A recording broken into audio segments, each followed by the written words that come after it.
Hi అండి, good morning. నాకు శ్రీకాకుళంలో మార్నింగ్ నా వ్లాగ్ని నేను మీకు చూపిద్దామని అనుకుంటున్నాను. మార్నింగ్ 4:30కే లేస్తాను. మెడిటేషన్ అది ఆ టైంలో చేసుకుంటానండి. ఎందుకంటే అది బ్రహ్మ ముహూర్తం అంటే ఇంకా ముందు లేవాలేమో నాకు తెలియదు, కానీ ఆ టైంలో మ్యాక్సిమం పడుకుంటారు కాబట్టి అంతా కూడా సైలెంట్గా ఉండి చాలా బాగుంటుంది. ఆ టైంలో మనం మెడిటేషన్ చేసుకున్న జస్ట్ మనం గాడ్తో కనెక్ట్ అయిపోయిన ఫీలింగ్ అయితే నాకు వస్తుందండి. చాలా పీస్ఫుల్గా అనిపిస్తుంది అనమాట. మనం కళ్ళు మూసుకొని పిలవగానే దేవుడు పలుకుతాడేమో అన్నట్టుగా నాకు అనిపిస్తుంది. సో ఇంకా అది అయిపోయిన తర్వాత నేచర్ని అది చూసుకుంటూ బయటకు వచ్చి దాదాపుగా ఒక 1.5 అవర్ యోగా, ప్రాణాయామ, మెడిటేషన్, ఆసనాస్ ఇవన్నీ కలిపి దగ్గర ఒక 1.5 అవర్ అవుతుందండి. ఇప్పుడే యోగా కంప్లీట్ అయిపోయిందండి. దాదాపుగా ఒక 1.5 అవర్ పడుతుంది. ఫస్ట్ ఫిజికల్ ఎక్సర్సైజెస్, దెన్ మనకి పతాంజలిలో ఉండే 5 ప్రాణాయామాస్, తర్వాత మొత్తం ఆల్ ఆసనాస్ కూడా వేసుకొని ఒక 1.5 అవర్ తర్వాత ఇప్పుడు కాసేపు గ్యాప్ ఇచ్చి కాఫీ అయితే తాగేద్దాం. పొద్దున్నైతే నేను మీకు చెప్పినట్లుగా వాటరు అండ్ నేను అవకాశం ఉన్నంత వరకు ఈ బార్లీ వాటర్, అలాగే మెంతుల వాటర్, కషాయం ఇవి తీసుకుంటాను. ఇప్పుడు కాసేపు గ్యాప్ ఇచ్చి కాఫీ తాగుతాను. చూపిస్తా పదండి. ఈరోజు నేను అట్లా మాట్లాడుతూ నేను ఈరోజు వ్లాగ్ అంతా కంప్లీట్ చేస్తాను. నాన్నగారు రెడీగా ఉండుంటారు నేను ఎప్పుడు వస్తానని చెప్పి. ఒకసారి వెళ్ళి ఆయన్ని విష్ చేసేద్దాం. ఇది బ్యాక్ సైడ్ చేస్తాను కదా, అలా ఫ్రంట్ సైడ్ వచ్చి ఇంట్లోకి వచ్చేసరికి అమ్మని అడిగాను, నువ్వు అంటే ఆమెకి సర్జరీ అయింది హెడ్కి, సో అది ఖచ్చితంగా ఫిజియోథెరపీ లాగా చేసుకోవాలి, మరి నువ్వు చేసావా లేదా, ఎందుకు చేయవని చెప్పి అడిగితే, లేదు నేను ఇలాగ అప్పుడప్పుడు చేస్తా, ఇలా అప్పుడప్పుడు చేస్తా అని చెప్తుందన్నమాట. సో ఏదైనా నేను కంట్రోల్ చేసుకోగలుగుతున్నా, కానీ ఎందుకో ఎడిక్ట్ అయిపోయానండి కాఫీకి. నాకు కాఫీ అంటే చాలా ఇష్టం. సో అది ఒక్కటి మాత్రం మానలేకపోతున్నా. కాఫీ అనేది నాకు అది ఒక మంచి ఫీల్ ఇస్తుంది అనమాట. మీలో ఎంతమందికి అలాంటి ఫీల్ ఇస్తుందో నాకు కామెంట్ సెక్షన్లో పెట్టి చెప్పేస్తారా. నాలాగే అండ్ ఎక్కడికి వచ్చినా, ఎంత తిరిగి వచ్చినా ఈ కాఫీ బాధ్యత మాత్రం నాకే ఇచ్చేస్తారండి. ఎందుకంటే అన్ని సమపాలలో వేసి స్ట్రాంగ్ కాఫీ నువ్వు పెట్టింది బాగుంటుంది అని చెప్పి మళ్ళీ ఒక మాట చెప్తారు. సో అందుకని తిరిగి వచ్చినా సరే కాఫీ పెట్టేస్తావా అని అడుగుతారనమాట. అందుకని పొద్దున్న కాఫీ మాత్రం శ్రీకాకుళం వచ్చినా అది నేను చేసి పెట్టి ఇవ్వాల్సిందే. సో నేను ఇక్కడికి వచ్చానంటే మా వారు అక్కడ ఉంటే కనుక నా కాఫీ అయినా మిస్ అయిపోతారు. అదే చెప్తారు, నీ కాఫీ మిస్ అయిపోతున్నాను అని అంటారు. సో నాకు మీ అందరికీ ఇలా కాఫీ కలిపి ఇవ్వాలని ఉందండి. ఎప్పుడు వస్తుందో ఆ రోజు మరి చక్కగా ఒకసారి కలుద్దాం మనందరం కలిసి, సరేనా? ఇప్పుడు కాఫీ తాగారు. సో ఇప్పుడు దిగారు మా నాన్నగారు పైనుంచి కిందకి. కాఫీ ఇచ్చేద్దాం రండి. చెప్పండి వ్యూవర్స్ అందరు గుడ్ మార్నింగ్ చెప్పండి నాన్న. Good morning. అందరూ వెయిటింగ్ అందరూ మీకోసం, మీ గుడ్ మార్నింగ్ కోసం. కాఫీ తాగేద్దాం. Thank you. వచ్చారు, అలా ఇచ్చేస్తే కాఫీ తాగుతూ కూర్చుంటాం కదా. సో అమ్మ ఏంటంటే ఆయనకి రోజంతటి కోసం వాటర్ హీట్ చేసి ఫ్లాస్క్లో వేసి పెడుతుంది అనమాట. సో ఇలా కాఫీ పట్టుకొని ముందు రూమ్లోకి వెళ్ళిపోతాం అనమాట.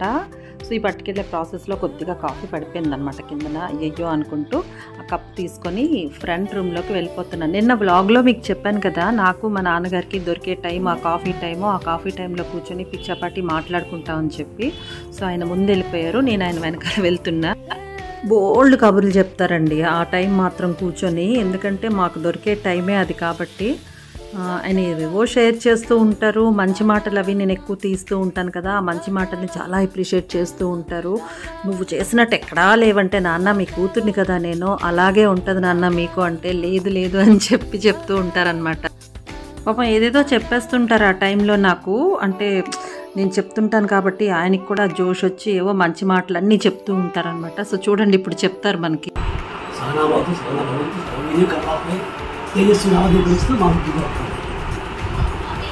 దాని అర్థం ఏంటి చెప్పండి.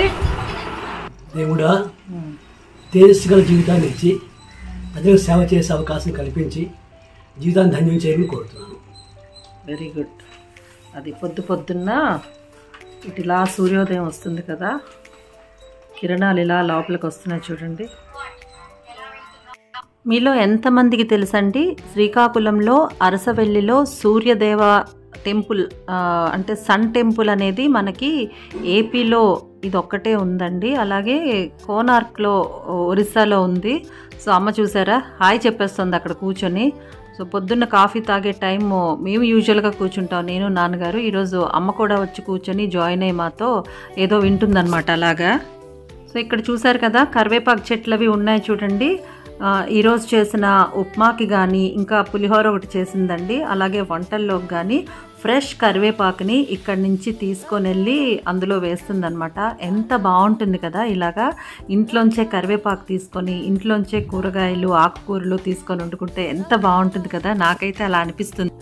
సో నేచర్ నది అలా చూసేటప్పుడు ఎంత బాగుంటుంది కదండి చక్కగా. సో నాకు ఫ్లోలో ఏదైనా మంచి మాటలు గుర్తొచ్చాయంటే చెప్పేయాలనిపిస్తే అక్కడ అలాగా చెప్పేస్తూ ఉంటానన్నమాట ఆ టైంలో. ఇంకా లోపలికి వచ్చేసి టిఫిన్ అది చూపిద్దామని చెప్పి లోపలికైతే వచ్చేసరికి మా నాన్నగారు చూడండి ఫ్రంట్ రూమ్లో కూర్చొని అలాగా బ్రౌజ్ చేస్తూ ఉంటారు. ఆయన 3 ఛానల్స్ చూస్తూ ఉంటారండి. ఏజూడ్ పెద్ద మనవడిది, ఫన్ మంత్ రెండో మనవడిది, అలాగే శ్రీలు టీవీ నాది. సో ఆయనకి అలా కాలక్షేపం అయిపోతూ ఉంటుంది. సో మిగతా టైం ఏమో ఆయన డాక్టర్ కదా, హాస్పిటల్లో స్టిల్ వర్క్ చేస్తున్నారండి. ఆరోగ్యశ్రీ అని ఉంటుంది కదా, ఆ ప్రోగ్రామ్కి సంబంధించింది చూస్తారనమాట. సో నేను వచ్చేసరికి అమ్మ ఇక్కడ అన్నీ రెడీ చేసేసుకుంటుంది. ఉప్మా, పులిహోర అని కరివేపాకు చూసారా బయట నుంచి తెచ్చింది కదా. యాక్చువల్గా అయితే స్మూతీ చేయాలి కదా, స్మూతీ కోసం అని కూడా రెడీ చేసి పెట్టింది పాపం. సో రాధమ్మ అయితే ఇక్కడ పప్పయ్య కూడా కట్ చేస్తుంది చూసారు కదా. ఆనియన్స్, పచ్చిమిర్చి ఇంకా ఏవైనా కట్ చేయాల్సిన వెజిటబుల్స్ ఏ ఉన్నా కూడా ఇక్కడ కట్ చేసేస్తుందండి. అంటే లోపలంతా ఎందుకు బయట అయితే గాలి వస్తుంది, ఫ్రెష్గా ఉంటుందని. చూసారా అందరికీ హాయ్ చెప్తుంది. ఎంత ఇష్టం అసలు, హుషారుగా చెప్తుంది హాయ్ అని చెప్తుంది అనమాట. సో ఎందుకు లోపల కట్ చేయు బయట ఎందుకు కట్ చేస్తావంటే అదంతా వాటర్ అయిపోతుంది, మళ్ళీ ఒకసారి అమ్మ ఎప్పుడో పడిపోయారు అందుకని అప్పటి నుంచి మానేసానని చెప్తుంది. సో ఉప్మాకి చూసారా అల్లం తురిమేస్తుంది, అలాగా చాలా ఫాస్ట్గా చేస్తుందండి. సో ఉప్మా అయితే చేసేసింది. మార్నింగ్ ఆ రెసిపీ కూడా షేర్ చేసాగా మీకు. ఇంకంతే అలా ఆయన తినమంటే తినకుండా కూడా చూడండి ఎలా కెలుకుతున్నారో, కోడి కెలికినట్టుగా మా నాన్నగారు. నువ్వు తింటే తింటా అని చెప్తున్నారు. ఇంకా అయిన తర్వాత బొటిక్ వర్క్ స్టార్ట్ అయిపోతుందండి. నాకు నెక్స్ట్ ఆర్డర్స్కి రెడీ చేసుకుంటాం అనమాట. ఎవరి పని వాళ్ళు చేసుకుంటూ ఉంటాము. సంతు చేయాల్సిన పని సంతు చేస్తూ ఉంటుంది. బాల్స్ రెడీ చేయడం, హ్యాండ్ వర్క్స్ చేయడం ఇలాంటివి. సో అలాగా వాళ్ళకి చెప్పాల్సినవి చెప్తూ, చూడాల్సినవి చూస్తూ ఒకసారి అక్కడ అలా కాసేపు టైం స్పెండ్ చేసేస్తాను. ఇంకోటి ఏంటంటే మన బొటీక్లో ఇలాంటి బ్యాగ్స్ కూడా రెడీ చేయడానికి ఆర్డర్ ఇస్తున్నానండి. మీకు ఎవరికైనా కావాలంటే మీరు ఆర్డర్ ప్లేస్ చేయొచ్చు, చాలా బాగుంటాయి. సో అంతేనండి, ఇంకా ఇక్కడికి ఎండ్ చేసేద్దాం ఈ వ్లాగ్ని. ఎందుకంటే ఇంకా బోర్ కొట్టేస్తుంది మీకు కూడా అంతకంటే ఎక్కువ చూపించాను అంటే. సో మళ్ళీ వ్లాగ్స్లో నెక్స్ట్ ఇంకా మీతో కనెక్ట్ అవుతూనే ఉంటాను కాబట్టి అప్పుడు ఇంకా బోల్డ్ విషయాలు మాట్లాడేసుకుందాం. సో ఇక్కడ ఏంటంటే నేను ఐడియా ఇస్తున్నాను అనమాట ఆయనకి. జస్ట్ అలా పైపింగ్ కాకుండా ఇలాగా పెడితే బాగుంటుంది అని చెప్పి చెప్తున్నాను. జస్ట్ పైపింగ్ బాగోదని అంతే. నెక్స్ట్ వ్లాగ్లో మీ ముందుకు వచ్చేస్తానండి. మన ఛానల్ అయితే సబ్స్క్రైబ్ చేసుకోండి ప్లీజ్. బై. Thank you.